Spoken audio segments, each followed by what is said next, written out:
Central Virginia Community College is a public institution located in Lynchburg, Virginia. We serve over 5,000 students annually in programs for transfer and in career and technical education. Effective communication is imperative for student success. We strive to measure student progress throughout their educational journeys. Students are assessed at both the course and program levels to ensure they possess and demonstrate the knowledge and skills necessary to be successful when transferring to a four-year college or university and when entering the workforce. Written communication, as taught in our composition courses, touches almost every student on campus, regardless of their career goals or their majors. And as a result, almost every student at the college takes one or more composition course, so in a sense, college composition is a gateway course that transcends differences in careers and academic goals and academic agendas, giving students throughout the college a shared background and a touchstones course. Because the skills they learn are necessary in the academy and in the workplace, regardless of their major or career goal. We see our writing courses at CVCC as building some skills that are transferable, even if each discipline has different expectations for effective written communication. For example, we begin by teaching exigence, how to establish the importance and relevance of a topic to the reader, how to identify and accommodate the needs of audiences, and how to tailor writing to those audiences and meet those expectations and the standards of written communication in whatever discourse community they end up in. We also work to build information literacy through instruction in research and documentation skills, including identifying quality sources and identifying those that are suspect for a variety of reasons. How to tell good from not so good or false information, which we think is a skill that students really need in our republic in an age where misinformation is rampant. So learning about thesis statements and topic sentences is something you're learning in your composition and your English classes, but it's a skill that you're going to use in this history class, and it's one that you're going to use in your professional lives. Finally, we also work to promote clarity of expression in standard American English so students are familiar with those standards and can meet them when needed. Or even challenge or take up a position beside critiques of those norms of American Standard English in the academy and in the workplace when they feel those standards really aren't or shouldn't be followed or aren't the ideal. Each semester, the Office of Institutional Effectiveness and Strategic Planning facilitates the selection of student essays for the written communication assessment. A stratified random sample of students enrolled in College Composition 1 for the fall semester or College Composition 2 for the spring semester are selected to ensure representation for multiple course sections, including courses taught in person, hybrid, and virtual formats, by adjunct as well as full-time faculty, and sections that require enrollment in a co-requisite support course.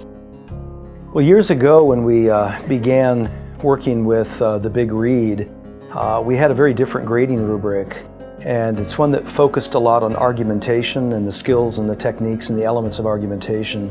One of the problems that we found, though, if you just think of a grading rubric as having a y-axis and an x-axis, we had on the y-axis relatively few categories that we were assessing. On the x-axis, we had 5 different assessment categories. Think of like A, B, C, D, and F.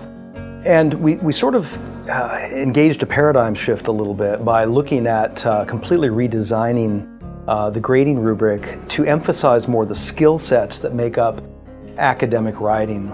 And so we redesigned the y-axis on the grading rubric to reflect 10 or 12 distinct elements that make up the skill set of academic writing, all the way from the title on through the conclusion.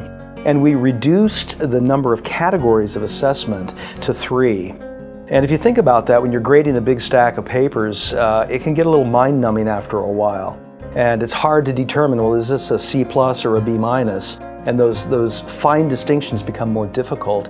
And we found in the process of implementing the Big Read that it was really helpful for us to disaggregate the elements, the distinct elements that we were really trying to assess, and to really pigeonhole them more effectively into broader categories.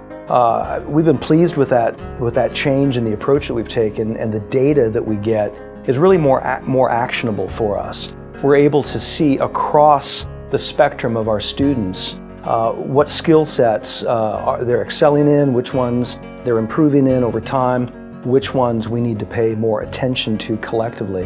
as a faculty. So that's one thing that I would really recommend is to look closely at the instrument that you're using and to make sure that it's giving you, in the final analysis, the data that you can work with and that you can really build upon. We use the essays students produce in response to this assignment to carry out our assessment process, which has 4 steps. In step 1, our Office of Institutional Effectiveness gathers a representative sample of essays from a variety of courses across all modalities and campuses, including those produced by dual enrolled, early college, and traditional students, in classes taught by full-time and adjunct faculty, and online, hybrid, and face-to-face courses. The Office of Institutional Effectiveness then removes all identifying information from the essays it collects and sends that to the department in the form of a small number of essays, usually 5 or so, for our initial assessment. In step 2, this small set of essays is sent to the entire department, full-time and adjunct faculty, who score them using our shared rubric. We then meet as a department to compare our scores, and when scores differ widely from person to person, as they sometimes do, we discuss those variations. The goal of this exercise is not simply grade alignment in the old school sense of the term, but instead to foster conversation about our expectations for student writing and to promote an intersubjective, department-wide agreement about those expectations that in turn helps promote equity and rigor in all our classes. In step 3, the full-time faculty then meet to assess the larger sample of essays. This is typically 100 to 110 essays a semester. Each essay has 2 readers assess it using a shared rubric. Where there is agreement, we stop with those 2 readers. If there is a discrepancy in the scores, then the essay receives a 3rd reader. Once all the essays have been assessed, the data is reported back to the Office of Institutional Effectiveness, which prepares a comprehensive report for our department. And then in step 4, the final step, the entire department meets again, examines the data, identifies areas of students are meeting or exceeding our expectations, where they're matching those course goals and outcomes, and areas where additional development is needed in their writing to improve their written communication skills. We can then use that data as individual instructors to adjust our own pedagogy or make new lesson plans to meet those student deficits and needs, or we can use them as a department. For example, in some cases, we adopt a department-wide assignment designed to help students in certain areas, such as an annotated bibliography for a major essay. That's also intended to address the written communication needs of our students and improve their skills. The college composition classes I took not only helped to improve my work in those classes, but in my other classes as well. The civic engagement essays helped me to realize how important it is to conduct proper research and know how to do that kind of research. My essay in that class helped me to learn how to approach topics and situations objectively and to study all sides of an argument, as well as to make sure to use reliable sources.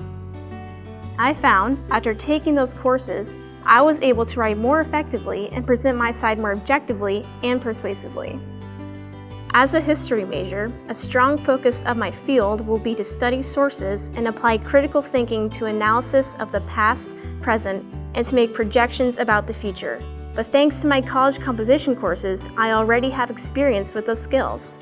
Through curriculum mapping, collaboration, and meaningful engagement in general education assessment across the CVCC community, we are supporting each student in their intellectual and personal growth so that they may be successful in work and in life.